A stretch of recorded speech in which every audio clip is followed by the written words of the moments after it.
අපි නම් අද ඇතැවැටුනේ අපේ ක්ලාස් එකේ නම් තමයි සම්බන්ධ වෙන්නේ.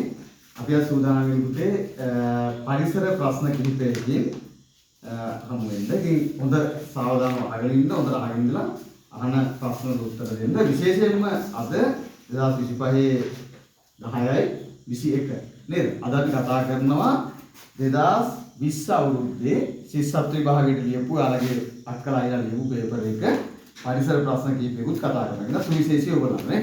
4 වසර කාලට ඉතා විශේෂ වෙයි. මොකද පහේ අයියලා අක්කලා ලියපු ප්‍රශ්න බලන්න කොච්චර ලේසිද කියලා වල තේරෙනවා. එතකොට පාඩම් කරොත් හරිම ලේසි වෙයි. ඔන්න පළවෙනි ප්‍රශ්නේ ලියන්න ඕනේ නෑ. මම අහන ප්‍රශ්න වලට උත්තර දෙන්න බැරිවොත් අපි සාකච්ඡා කරමු. පළවෙනි ප්‍රශ්නේ මම අහනවා දන්න අයට අපු උස්සන්න පුළුවන්. ඊට පස්සේ මම කියන ගාන උත්තර දෙන්න පුළුවන්. ශ්‍රී ලංකාවේ සියලුම ජන වර්ග එකතුව සමරන උත්සවයක් වන්නේ ජාතික වීර දිනය, දේවස්ථාන මංගල්‍යය, නිදහස් උත්සවය. මල්ලුද? නිදහස් උත්සවය. හොඳයි ගහන්න යක් ලස්සන අපුඩිය. පළවෙනි ප්‍රශ්නේ ඉතින් සමන්ට ලකුණු හම්බ වෙනවා දැන්. සමන් ලකුණු එකතු කරගන්න පුළුවන්. ඊළඟ දෙවෙනි ප්‍රශ්නය රෝගවාහක පුජ්‍යලයන් මගින් බෝවන රෝගයක් වනුයේ රෝගවාහක පුජ්‍යලයක් මගින් බෝවන රෝගයක් වෙන්නේ ඔන්න පිළිතුරු ටික පාචනය, සලම්ප, මැලේරියාව.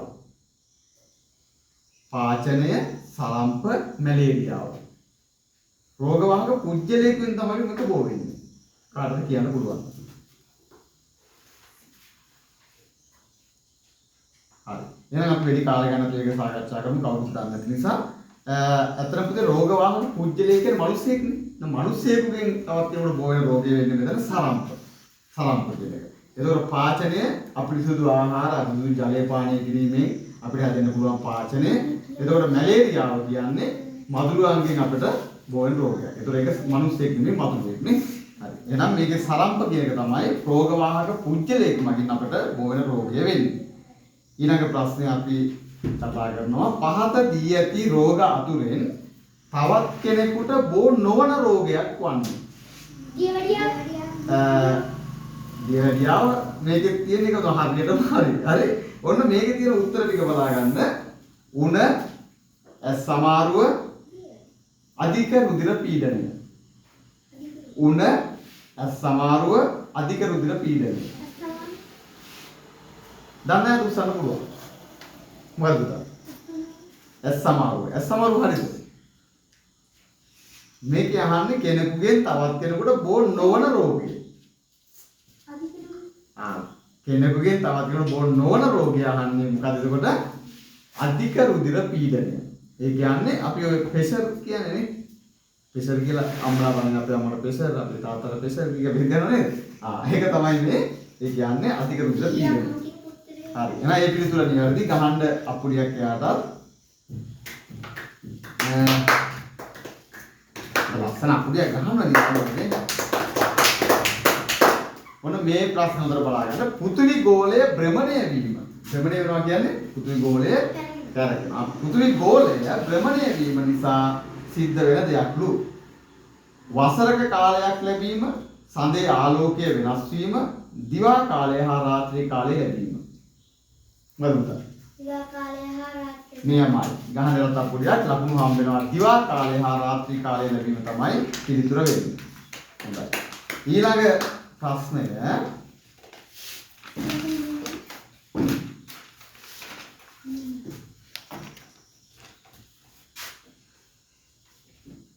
ගුරු දෙගුරුන්වත් වැඩිහිටි අන් කෙනෙකුවත් කතාවක් කළහොත් නැගිට උත්තර දීම යහපත්. මෙම කවිය ඇතුළත් ග්‍රන්ථය වන්නේ සිරිත් මල්දම, ලෝවැඩ සංග්‍රහව, සුභාසිතය. සුභාසිතය ආඩු කියන්න පුළුවන් අත උස්සන්න දන්නවා. ලෝවැඩ සංග්‍රහව. තව සිරිත් මල්දම. එහෙනම් උත්තර තුනම කිව්වා. අවසානට කියපු උත්තරේ හරි. මොකද්ද උත්තරේ? සිරිත් මල්දම. හරි සිරිත් මල්දම තමයි උත්තරේ. ඊළඟ එක පුරුෂයෙක් අර ගෙලි පළදිනවා දැකලා තියෙනවා නේ ඒක ඔය ආගමිකයන්නේ. ඒතර ඒගොල්ලන්ගේ ආගමම ඒගොල්ලෝ කරනවා. අන්න එහෙම පළදින කුරුසයක් එහෙම පළදින ඒ සංකේත කුරුසේ සංකේතයේ පළදින ආගමිකයන් වන්නේ කවුද කියලා අහන්නේ. දන්නා අත උස්සන්න පුළුවන්. ආගමිකයන් වන්නේ හින්දු ආගමිකයන්, ආදිවාසීන්, ක්‍රිස්තියානි අය. ක්‍රිස්තියානි ආගමිකයන්. හොඳයි ක්‍රිස්තියානි ආගමිකයන්. මේ කියපු හැමෝටම අපි ගහන්න තමන්ගේ ඉඳ දන්නා තමන් හරියට උත්තරේ දුන්නා නම් තමුණුත් අපුලියක් ගහන්න නේ. තමුණුත් අපුලියක් ගන්න ප්‍රශ්නයක් නෑ අපල. තමන්වත් ගහගන්න පුළුවන් නේ.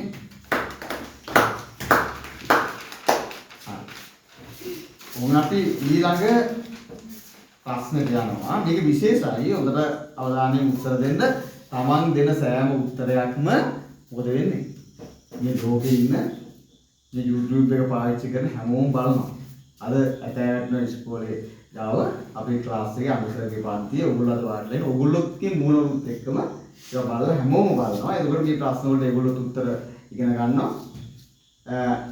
අනුසරගේ 3-4-5 කියන YouTube channel එකට ගියපුවම පහුගිය පාඩම් අපි 100ක් විතර තියෙනවා. 3-4-5 ළමයින්ට ඕන තරම් පාඩම් තියෙනවා බලන්න. ඒක බලන්න පුළුවන්. ඒ නිසා මේකත් ඒ වගේ ඔයගොල්ලෝ ලොකු පන්ති වලට ගියත් තව කාලයක් මේක බලන්න. ඒ නිසා වැදගත් වැඩක් මේ යන්නේ අද දවසේ අපි ප්‍රශ්න පත්‍ර පන්ති. ඊළඟට හිරු එළියට ප්‍රතිචාර දක්වන මලක් වන්නේ හිරු එළියට ප්‍රතිචාර දක්වන මලක් වන්නේ අටපෙතියා, සූර්යකාන්ත, පිච්ච. දන්නවනම් අත උස්සන්න පුළුවන්. හිරු එළියට ප්‍රතිචාර දක්වන මලක් වන්නේ අටපෙතියා, සූර්යකාන්ත, පිච්ච. මොකද? සූර්යකාන්ත නියමයි. සූර්යකාන්ත මල හිරු එළිය යන පැත්තට හැරෙනවානේ. හිරු එළියත් එක්ක හැරි හැරි යනවා ප්‍රතිචාර දක්වනවා කියන්නේ එක හිරු එළියත් පැත්තට ක්‍රියාත්මක හිරු එළිය විදිහට එයා ක්‍රියාත්මක වෙනවා. නම් සූර්යකාන්ත තමයි නිවැරදි පිළිතුර. ඊළඟ ඖෂධ සඳහා ඖෂධ සඳහා සාක පත්‍ර ලබා ගන්නා සාකයක් නොවන්නේ ඖෂධ කියන්නේ බෙහෙත් නේ. නම් බෙහෙතක් විදිහට සාක පත්‍ර ලබා ගන්න නැති සාකයක් වන්නේ මොකද්ද කියලා අහන්නේ. එළබටු, ආතාවාරිය, රණවරා. එළබටු, ආතාවාරිය, රණවරා. එළබටු උදා මොකද කියන්නේ? එළබටු. තව කාගේ උත්තර දෙනවද? රණවරා තමයි නිවැරදි පිළිතුර. මේක ඇහුවේ ඖෂධයක් විතර ගන්නේ නැති එක. රණවරා මල් නේද අපි ගන්නෙ. රණවරා මල් ගන්න. රණවරා පත්‍ර පොළ මේක ගන්නේ නැහැ. නම් ගන්නේ එළබටු ගන්නවා. ඕන තරම් ඔය එක බෙහෙත් වර්ග හදනකොට බටු පොළ දදා කොට ගන්න කැඳ වලට දානවන්නේ. ඒක හාතාවාරියත් කොහොමද ගන්නවා? එහෙනම් රණවරා පොළේ තමයි මෙතනදී වැඩි පිළිතුර වෙන්නේ. ඒක තමයි එන්නේ. ඊළඟ පැපොළ රෝගය බෝවන ආකාරය වන්නේ. පැපොළ රෝගයේ බෝවන ආකාරය වන්නේ. පැපොළ රෝගයේ මැදුනාම අපේ ගේ ඉස්සරහ කොහොමද අපි වෙලලා කාටවත් එන්නත් එපා කියනවා. මේක දෙයියන්ගේ ලෙඩ කියන්නේ. එහෙනම් එහෙම කරනවන්නේ. හැදුනද? ඒක තමයි. ඒකේ තියෙන කොහොම වතුරෙන් නානවා කොහොම කොළ තම්බල නානවනේ. නිදි පුම්බා දානවනේ. ඒක තමයි. ඒක කහ වතුරෙන් ඇඟේ ගානවා කහ වතුරෙන් නානවා. ඔය විස බීජ විනාශ කරන ගොඩ දේවල් කරනවා. අන්න මේකේ අහනවා ඒ වගේ පැපොළ රෝගය බෝවන ආකාරය වන්නේ. එහෙනම් ඔයාලට උත්තරේ දෙන්න පුළුවන් මේක පොතට අරගෙන ඉන්නවා. අපිරිසිදු ජලය පානය කිරීමෙන්, අපිරිසිදු ආහාර ගැනීමෙන් රෝග වාහක පුජ්‍යලයන් මගින්. අපිරිසිදු ජලය පානය කිරීමෙන්, අපිරිසිදු ආහාර ගැනීමෙන් රෝග වාහක පුජ්‍යලයන් මගින්. අපිරිසිදු ආහාර අන්න හරියටම හරි යට හැදුණු හින්දාද කොහෙද යා ලෙඩේට හරියට උත්තර දීවා රෝග වාහක පුජ්‍යලයන් මගින්. හරි ගහන්න අපුලියක් යට රෝග වාහක පුජ්‍යලයන් මගින් තමයි කපල බෝවේ. හරි එතකොට ඊළඟ එක මුදුන් මුලක් දැකිය නොහැකි සාකය වන්නේ. මුදුන් මුලක් දැකිය නොහැකි සාකය වන්නේ. මුදුන් මුලක් නැති සාකය වන්නේ කිතුල්, කොස්, රම්බුටාන්. රම්බුටාන්. තව තියෙන උත්තර කාගේ? කිතුල්. මෙන්න ගොඩක් ඉන්නවා කිතුල් කියලා කියනවා. ඔයා මොකද කියන්නේ? කොස්. එහෙනම් මේ කොල්ල තුන් දෙනාට කිතුල් කියලා. ඒක තමයි හරි උත්තරේ. එතකොට මුදුන් මුලක් දැකිය නොහැකි සාකය වෙන්නේ කිතුලයි එහෙම වෙන්නේ. අපි දන්නවා මුදුන් මුලක් තියෙන නම් ඒ සාකේ අතු බෙදන ගහක් වෙන්න ඕන. අතු බෙදන ගස් වල විතරයි මුදුන් මුලක් තියෙන්නේ. අනිත් ඒවා අපි කියනවා තාලවර්ගයේ ගස් කියලා. ඒ කියන්නේ පොල් ගස්, තාල් ගස්, කිතුල් ගස් ඕවා අතු බෙදෙන්නේ නැති ඒවා පුවක් ගස් එහෙම. ඒතකොට ඒවා මොකද? ඒවා මුදුන් මුලක් නෑ. ඒවා තියෙන පොඩි මුල් පද්ධතියක් තියෙනවා. එහෙනම් පිළිතුර නිවැරදි. කිතුල් තමයි උත්තරේ. කොස් වල එහෙම තියෙනවානේ. රඹුටන් අඹ වගේ පේර ඔක්කොම මුදුන් මුල් තියෙනවා. ඊට පස්සේ අපි කතා කරනවා ඊළඟ ප්‍රශ්නේ කැල්සියම් බහුලව කියන්නේ ගොඩක් කැල්සියම් බහුලව තිබෙන ආහාර වර්ගය වන්නේ මෙතන තියෙන ඒ වගේ කැල්සියම් වැඩිපුරම තියෙන ආහාරය තමයි අහන්නේ. හාල් මැස්සන්, මාළු, උම්මලකඩ. හාල් මැස්ස. ප්‍රතිචාරය දක්වන්න ඕනේ. හාල් මැස්ස. උම්මලකඩ. හාල් මැස්සන්. යා උත්තර කිව්වා. හරි උත්තරේ අත උස්සන්නයි ඕනේ. හරියට අපි ප්‍රතිචාර දක්වනවා. ඔව්. එතකොට හරි අපුඩියක් ගන්න දෙන්නම දෙක තුන් දෙනාම කියපු අය කැල්සියම් බහුල ආහාර තියෙන හාල් මැස්සන් කියන්නේ කුඩා මූදු මාළු වල තම දිගු දිව තමාගේ දිග දිව උපයෝගී කරගෙන ගොදුරු අල්ලා ගන්නා සතෙක් වන්නේ කැස් බෑවා ගෙම්බා මොනවා ගෙම්බා හරි ගෙම්බා එක දන්නවා කට්ටිය ගෙම්බා තමයි නිවැරදි පිළිතුර වෙන්නේ සාර්ථකව පිළිතුරු ලබා දෙමින් පවතින. එහෙනම් ඔන්න අපේ දැන් අපි අර මුලින්ම කිව්වා වගේ අපි අවසාන ප්‍රශ්න ටිකට යන දවසේ ඒකේ තියෙන 2020 අවුරුද්දේ ශිෂ්‍යත්ව විභාගයට ලියපු මෙන්න පේපර් එක. 2020 අවුරුද්දේ ඔයාලගේ අයියලා අක්කලා ලියපු පේපර් එකේ තියෙන මේකට ආපු ප්‍රශ්න වලින් පරිසර ප්‍රශ්න කීපයක් අහන්නේ බලන්න අයියෝ ඕවද දීලා තියෙන කියලා හිතේ ඈ.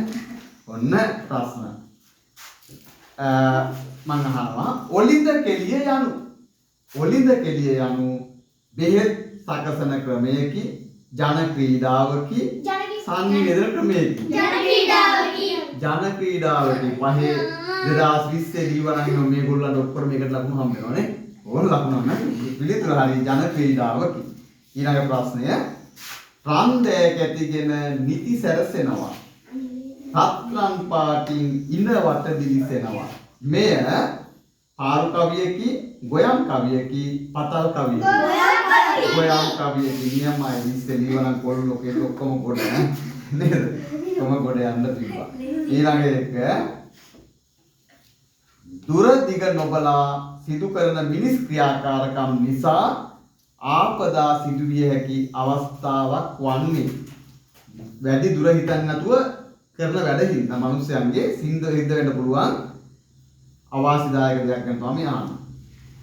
අකුණු ගැසීම නිසා වගා විනාශ වීම. සුලිසුලන් හමද්දී නිවෙස් කැඩී බිඳී යාම. කඳු වල ඇති පස් කැපීම නිසා නායයන් නැතිවීම. මරද?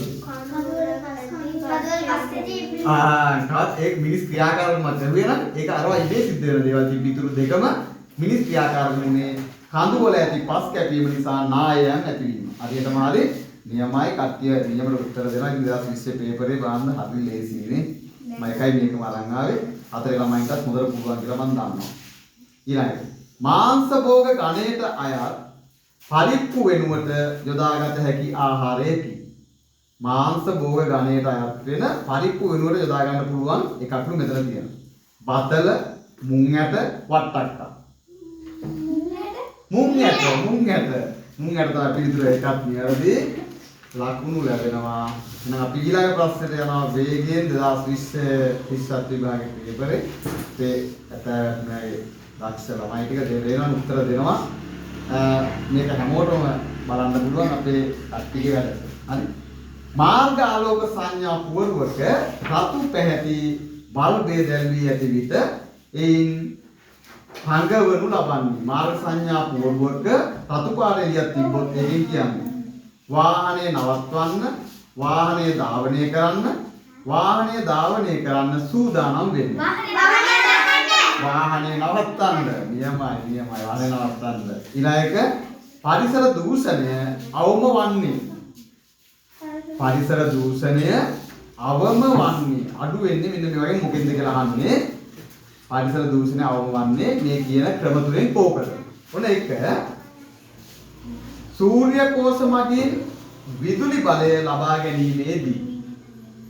කෝෂ මගින් විදුලි බලය ලබා ගැනීමේදී ගල් අඟුරු මගින් තාප විදුලි බලාගාර ක්‍රියාත්මක කිරීමේදී පෙට්‍රල් හා ඩීසල් භාවිත කර වාහන ගමන් කිරීමේදී පරිසරයේ අඩුවෙන්ම දූෂණය වෙන්නේ මොකෙන්ද කියලා අහන මේ කියපු ක්‍රම තුන. ඔන්න මේක හරිනම් අත උසන් හරි කියලා. සූර්ය කෝෂ මගින් විදුලි බලය ලබා ගැනීමේදී ඒක හරි කියලා කෙනෙක් ඉන්නවා. හරි. අත පාස් දාන දෙවෙනි ක්‍රම. ගල් අඟුරු මගින් තාප විදුලි බලාගාර ක්‍රියාත්මක කිරීමේදී ගල් අඟුරු මගින් තාප විදුලි බලාගාර ක්‍රියාත්මක කිරීමේදී. අන්න ඒකටත් තියෙනවා එක්කෙනෙක්. හරි අත පාස් දාන. එහෙනම් අනිත් කට්ටිය ඔක්කොම අවසානයකට වෙන්න බෑ. පෙට්‍රල් හා ඩීසල් භාවිත කර වාහන ධාවනය කිරීමේදී. ඇත්තටම මේකේ අහලා තියෙන ඉතුරු කට්ටිය ඔක්කොම එකටනේ එතකොට.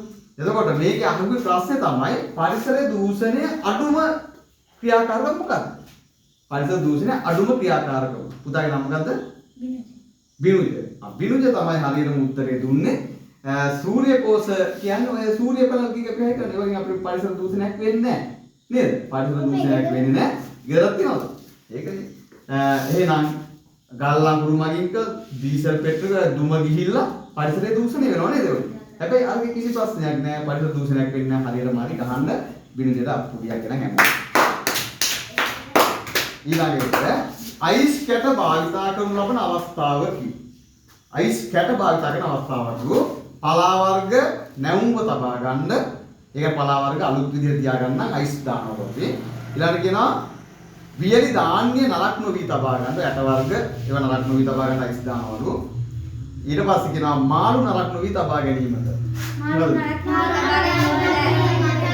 මාළු නරක් නොවි තබා ගැනීමද වෙනම සඳසිනේ. හරි. උත්තරේ හරි. මාළු නරක් නොවි තබා ගැනීම. ඔන්න ඊළඟ ප්‍රශ්නේ පාපැදියකට සම්බන්ධ කර ඇති දැඩි රෝධ හා දම්වැල් කට්ටලය වඩාත් උපකාරී වන්නේ. දැන් බයිසිකලයක තියෙනවනේ දැඩි රෝධ දෙකක් තියෙනවා දම්වැලක් තියෙනවා. මේක උපකාරී වෙන්නේ මොකේද ගන්න වැඩිපුරම උපකාරී වෙන්නේ. පාපැදියේ සම්බරතාවය රැක ගැනීමට. හරිද? පාපැදිය පෙරලෙන්න නතු තියෙනු ඒක හදලා තියෙනවා. ඒකට ඉන්නවද කවුරු හරි? නෑ. ඊළඟට කියනවා පාපැදිය අවශ්‍ය දිශාවට හරිනේ. ඒ තියෙන දම්වැලුයි ඒකනුයි ඒකේනු බයිසිකලය හරවන්න. හරිද? නෑ ඒකත් හරි විනාශ කරනවා නේ විතරයි. ඊළඟට අඩු වෙහෙසකින් පාපැදිය පැදගෙන යාමට. ඒක තමයි උත්තරේ. හරියටම හරි. එහෙනම් හැමෝගෙම උත්තරේ හරි. ඔන්න ඊළඟට අපි අද අහන ඊළඟ ප්‍රශ්නය උතුර වයඹ සබරගමුව. මේ කියන ඒවා මොනවද කියලා අහනවා. දිස්ත්‍රික්කද පළාත්ද නගරද? පළාත් නේද? උතුරු පළාත, වයඹ පළාත, සබරගමු පළාත. එහෙනම් පළාත් තමයි මේවා උත්තරේ එකක් හරි. එකක්වත් කරදින්න නැතුව ඒනවනේ හතරේ ළමයි තමයි උත්තර දෙන්නේ 2020 පේපර් එක. කොහොමද නේද? ඊළඟ ප්‍රශ්නය වනාන්තරයක ඇවිදීමේදී මාලිමාවක් නැත්නම් මාලිමා යන්ත්‍රයක් ළඟ තිබීමේ වාසිය මොකක්ද කියලා අහනවා. වනාන්තරය කියන්නේ කැලෑව. කැලෑව කරනකොට මාලිමාවක් අතීතෙක තියෙන වාසිය. ඔන්න දුර සිටින සතුන් නිරීක්ෂණය කරන්න. දුර ඉන්න සත්තු බලන්න පුළුවන් වෙකින්. හරිද ඒක? ඊට පස්සේ කියනවා වටිනා පාසාන හඳුනා ගන්න. වටිනා ඔය නිදන් ඒවා මේවා පාසාන හඳුනා ගන්න මේකෙන් පුළුවන්. ඊට පස්සේ කියනවා යා යුතු දිශාව හඳුනා ගන්න පුළුවන්. ඒක හරි. හරියටම හරි. එහෙනම් ඒක තමයි උත්තරේ. යා යුතු දිශාව හොයාගන්න තමයි අපි මාලිමාව පාවිච්චි කරන්නේ. ඔන්න අපි අද දවසේ අහන අවසාන ප්‍රශ්නේ මේකෙන් අපි පරිසර ප්‍රශ්න වලින් නවතිනවා. මොන අවසාන ප්‍රශ්නය? පහත ආහාර අතුරෙන් ශරීරයට ශක්තියක් ලබා ගැනීම සඳහා අවශ්‍ය වන ආහාරය. ශක්තිය ලබා ගන්න අවශ්‍ය වන ආහාරය. බත්, මෑකරල්, ගොටුකොළ. බත්. පිස්ටේ සහිත පිටි සහිත ආහාර තමයි ශක්තිය ලැබෙන්නේ. බත් නියමයි. ගහන්න උඩියක්. එහෙනම් 2020 පේපරේ දීවනම් මේ 2020 දීවනම් ඉංග්‍රීසි පරිසර ප්‍රශ්න ටික ඔක්කොම හරිනේ. ගොඩේ. එහෙනම් අපි නැවතත් දවසක අපේ 4 වසරේ ප්‍රශ්න පත්‍ර පන්තියෙන් ඔබ හැමෝම හම්බ වෙනවා. එහෙනම් අදට අපි නවතිනවා. අපි ඊළඟට පේපරේ ගණිත පේපරේ සාකච්ඡා කරන්න පටන් ගමු.